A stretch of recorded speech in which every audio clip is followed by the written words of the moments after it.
semuanya, teman-teman sekalian.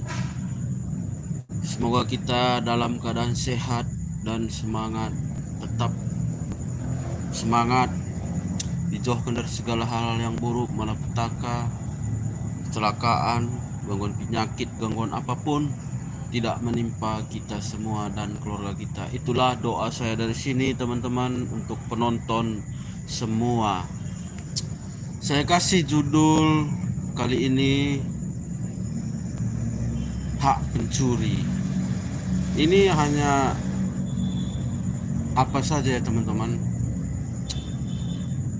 Karena saya kasih judul ini, di sini baru ada kecurian 14 guni beras dan tabung gas dan macam-macam lah, banyak yang habis di gudangnya itu. Teman-teman, dimanapun pencuri itu tidak dibenarkan. Namun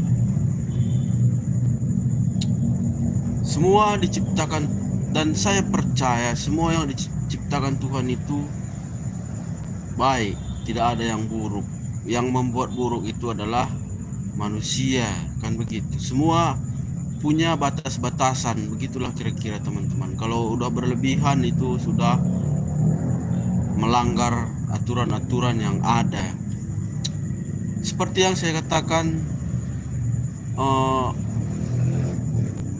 di dalam apa, ternyata benar juga teman-teman, pencuri itu pun kadang-kadang punya hak. Kalau kita mengikuti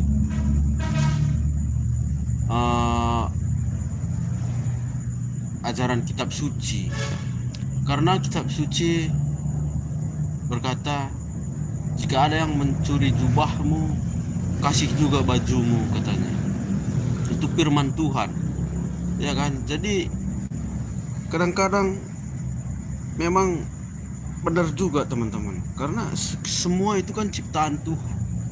Namun dimanapun pencuri itu tidak dibenarkan, harus diproses hukum. Yang seperti kecurian inilah, ya kan, banyak hilang barang-barangnya, harus diproses hukum. Tidak boleh tidak, kan begitu. Hukum harus berjalan. Namun yang saya bicarakan di sini adalah semua ciptaan Tuhan itu baik, tidak ada yang buruk. Kenapa? Karena ternyata kalau kita kehilangan, kita meskipun orang itu diproses hukum, harus juga kita kasihani. Mungkin ya kita bantu hidupnya, begitu ya kan. Tapi hukuman efek jerah harus juga berlaku. Kalau enggak, ya tetap aja dia nanti mencuri, kan begitu. Ya kan, kalau udah wataknya pencuri, ya tetap mencuri. Dikasih pekerjaan pun 1 hari 2 hari nggak ada duitnya, mencuri juga dia, karena memang wataknya udah mencuri. Namun kalau kita ikuti ajaran yang tadi, kan begitu, artinya kita tidak boleh memasakkan orang, main hakim sendiri. Inti percakapan kita itu begitulah. Karena saya bukan, kurang tahu tentang agama ini kan, saya kurang paham menjelaskannya, kan begitu. Intinya ya begitulah teman-teman. Jadi yang kehilangan juga kasihan, ya kan. Di sini banyak kali tadi hilang barang-barangnya, katanya beras, tabung gas, diangkut semua di hari lebaran tadi, pas libur itu di gudangnya itu dihabisi semua. Waduh, itu harus ditangkap, ya kan. Jadi pencuri harus diproses hukum, diserahkan ke pihak yang berwajib. Namun yang saya bingungkan tadi, yang saya bicarakan tadi, ada saya pernah dengar begitu ya kan, kitab firman Tuhan, jika ada yang mencuri jubahmu, beri juga bajumu, katanya. Nah, bagaimana kita bisa mengartikannya begitu, teman-teman? Seorang pencuri dikasih lagi. Nah, berarti bisa si pencuri ini yang berkekurangan, yang dicuri ini berarti yang udah berkelebihan. Begitulah maksudnya mungkin ya, teman-teman ya. Kalau tidak begitu, ngapain Tuhan, firman Tuhan begitu ya kan? Sudah mencuri dikasih lagi. Begitulah kira-kira teman-teman video kali ini.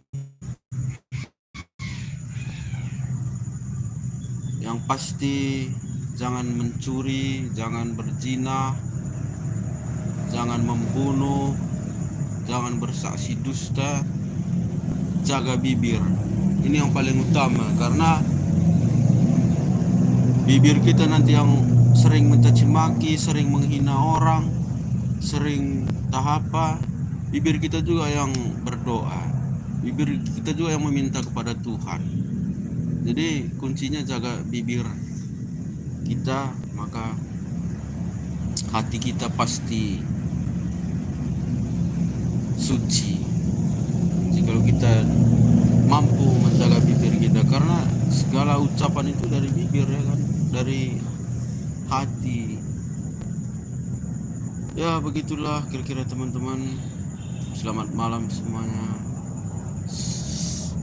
Apapun kegiatan kita malam ini, lancar-lancar lah semuanya ya kan. Saya di sini ya begini aja lah, kayak orang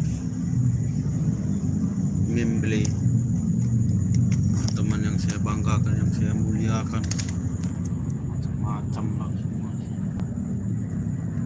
Manusia di Indonesia ini macam-macam, beragam-ragam kegilaannya, beragam-ragam keanehannya, beragam-ragam budayanya, beragam-ragam kebaikan, beragam-ragam semua di Indonesia ini. Pencuri pun beragam-ragam.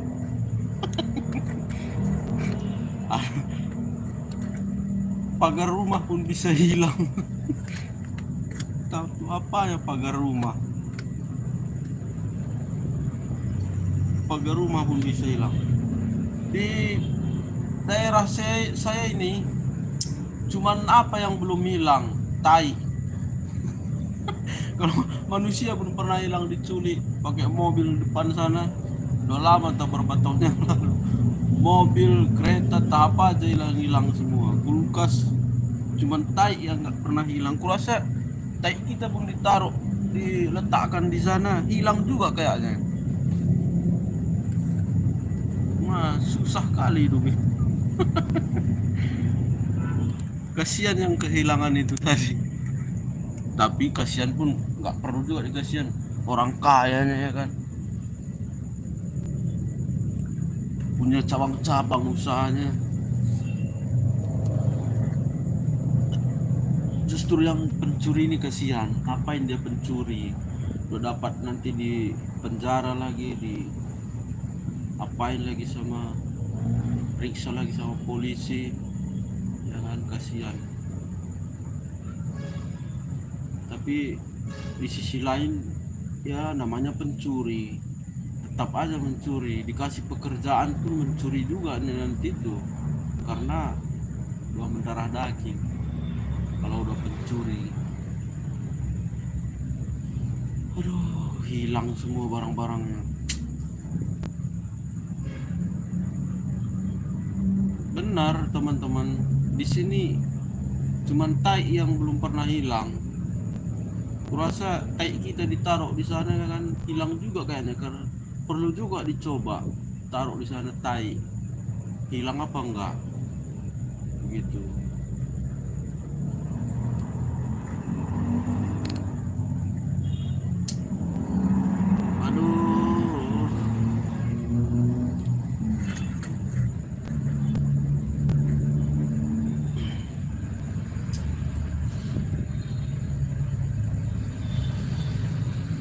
Tapi renungan ini tadi yang membuat kita tahu kebaikan itu apa, bahwa ada firman Tuhan berkata, jika ada orang yang mencuri jubahmu, kasih juga bajumu.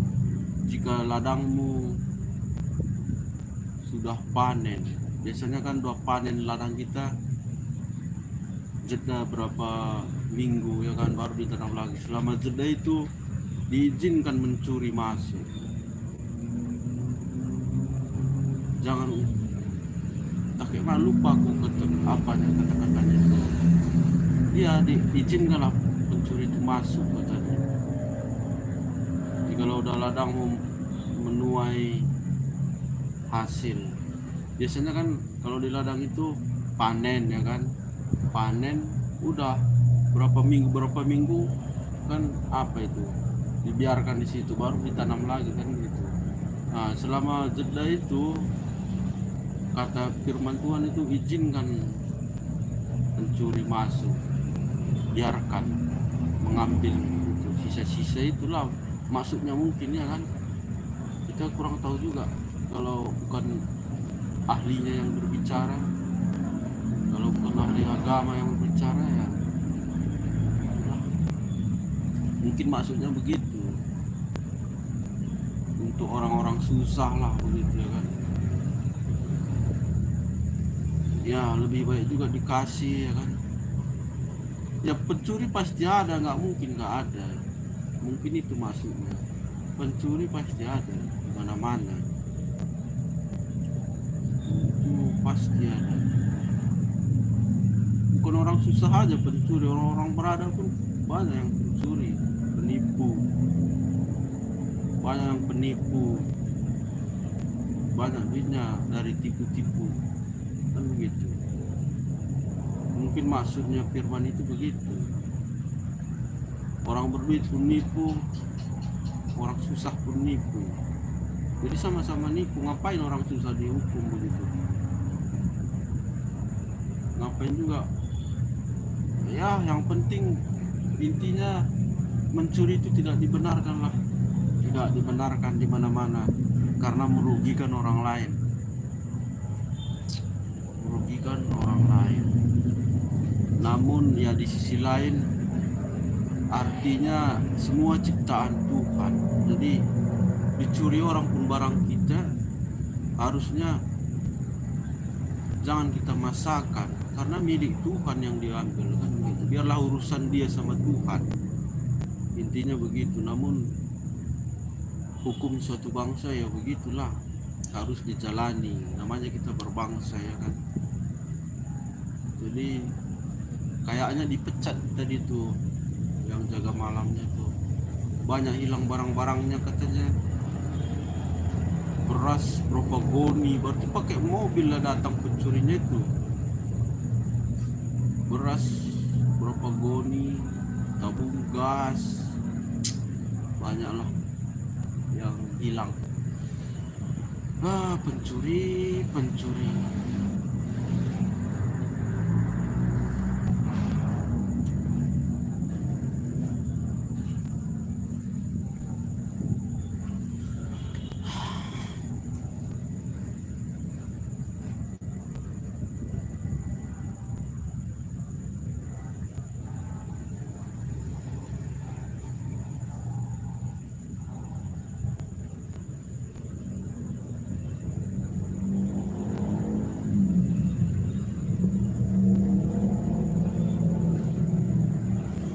Aduh, besok udah kerja. Gimana caranya berhenti makan supaya nggak kerja? Kita ini harus bekerja ya kan. Aduh, udah malas kerja, tapi terpaksa makan, terpaksalah kerja. Semua harus kerja manusia ini tadi. Manusia orang bodoh lah gitu. Nasib halo, hari Senin kerja lagi. nggak apa-apa lah, yang penting sehat walafiat, semangat, ya kan. Daripada nggak sehat, nggak semangat, loyo-loyo, ya kan, rebah-rebahan aja, kerja tidur, ya, akhirnya kena kolesterol, kena penyakit, kena asam urat, rematik, macam-macam kalau kurang kerja, kurang gerak. Kita harus bergerak. Jadi dunia ini memang menyakiti. Apapun bisa jadi penyakit, makanan pun bisa jadi penyakit, semua jadi penyakit. Harusnya kan bukan begitu. Jahat dunia ini. Kita harus bekerja akibat dosa. Kalau menurut agama itu akibat dosa. Karena akibat dosa itu kita harus mencari makan, berkeringat, mati, bertanggung jawab, macam.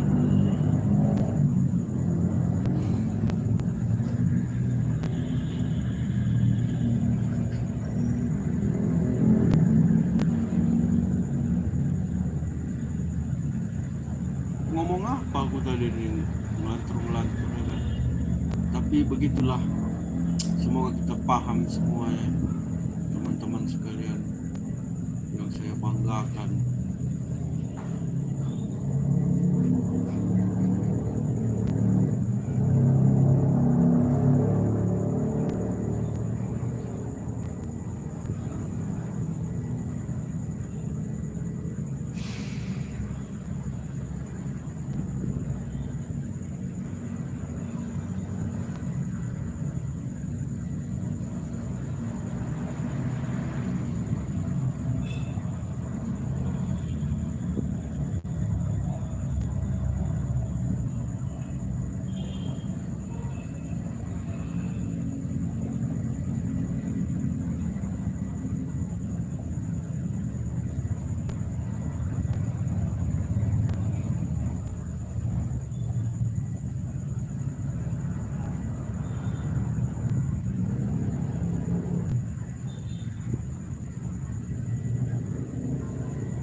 Gimana teman-teman?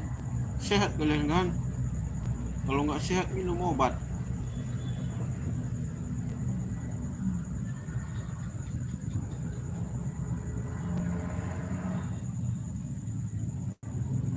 Nanti kumat.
capek kali pun